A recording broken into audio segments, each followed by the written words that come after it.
believe a simple pack of colorful cards originally designed to complement children's video games would grow into one of the most enduring and lucrative collectible markets in the world?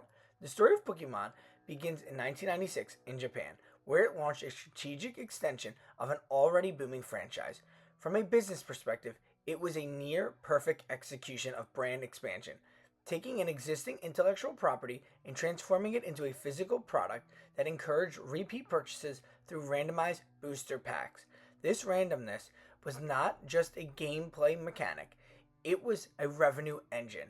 By introducing rarity tiers, common, uncommon, and highly sought after holographic cards, the creators built a system that encouraged consumers to keep buying in, chasing a thrill, and pulling some of the most valuable cards in the world. When the game reached the United States in 1998, the response was immediate and overwhelming. Shelves were emptied almost instantly, supply chains strained under demand, and retailers struggled to restock fast enough to satisfy eager customers. In many ways, in this early stages, mirrored a dynamic of speculative markets where scarcity, whether real or perceived, drove urgency and repeat purchasing behavior. Pokemon during this time became truly part of the economy. It was all about supply and demand. Who had the supply and who was demanding it. And when those two things were going together, things went insane. People wanted these Pokemon cards and they were paying anything and everything to get them.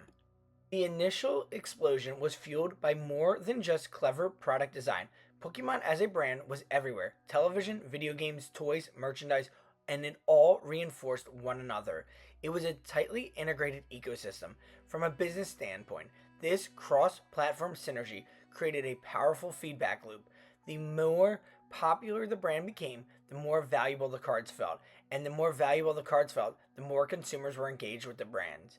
Schoolyards turned into informal trading floors where children negotiated and swapped and assigned values to the collections. In effect, Pokemon unintentionally taught an entire generation the basics of supply, demand, and market perception. At its peak, in the late 1990s, the craze resembled a cultural and economic phenomenon, rolled all into one, all about a trading card game. However, no boom lasts forever. By the early 2000s, the market began to cool, and the cracks in the system started to show. From a business perspective, the decline followed a familiar pattern: oversaturation in a diluted market, the very scarcity that had driven demand, and the novelty that once fueled excitement began to fade. Too many cards in circulation made it harder for any single to feel special at any time. And as the original audience aged, their attention shifted elsewhere.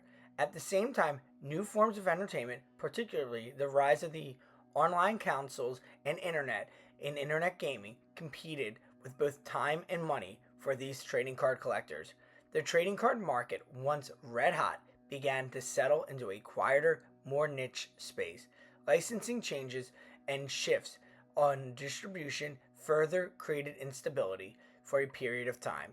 It appeared Pokemon cards were a relic of a past, a bygone era, the 90s. That's what everyone believed.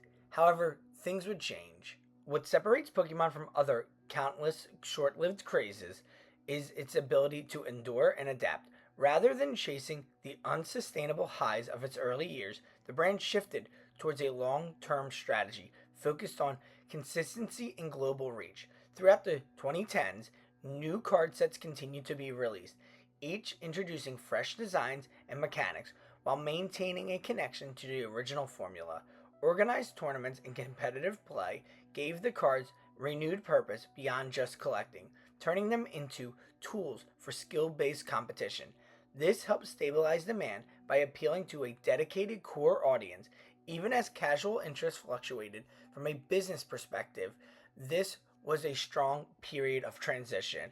It showcased that they still had growth potential and they could have a sustainable operation. It was a phase where longevity became more important than hype. The Pokemon trading card game quietly built a foundation that would allow it to capitalize for future opportunities. Those opportunities arrived when it all came crashing down. During the COVID-19 pandemic, when global conditions created a perfect environment for a resurgence, with people spending more time at home, many turned to nostalgic hobbies for comfort and entertainment. Millennials, who had grown up during the Pokemon boom, now had disposable income, and they were returning to the hobby, not as fans, but as collectors, consumers with strong purchasing power. At the same time, social media platforms transformed the visibility of the market. Influencers and content creators broadcasting opening millions of packs across the world, turning the act of opening cards into an entertainment form. People were captivated, and everyone and anyone wanted Pokemon cards. No longer was Pokemon a nerdy thing. No longer was Pokemon a thing of the 90s. It became mainstream. From a business standpoint, this modern resurgence marked a fundamental shift in how Pokemon cards were perceived. They were no longer just toys, no longer just pieces of games. They became financial assets with the eyes of buyers everywhere. Financial institutions, individuals who worked for Merrill Lynch and other big banks began buying rare cards in staggering sums. Forget the S&P.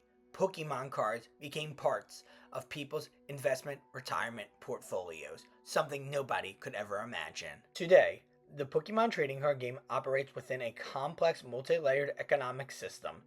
It extends beyond its original purpose. On one level, it remains a traditional retail product with new sets and booster packs generating consistent revenue.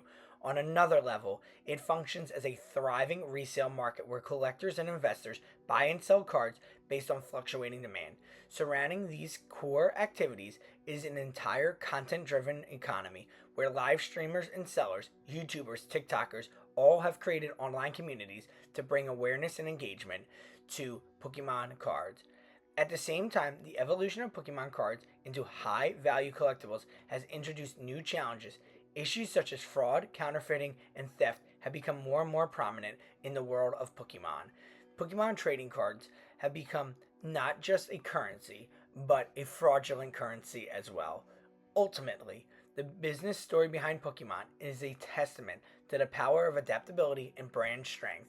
What began as a simple extension of a video game franchise evolved into a global retail dynasty. People all over the world know Pokemon. Everyone loves that little Pikachu. Let us know in the comments below if you collect Pokemon cards. We would love to hear from all of you. Thank you so much for watching. Believable Truths.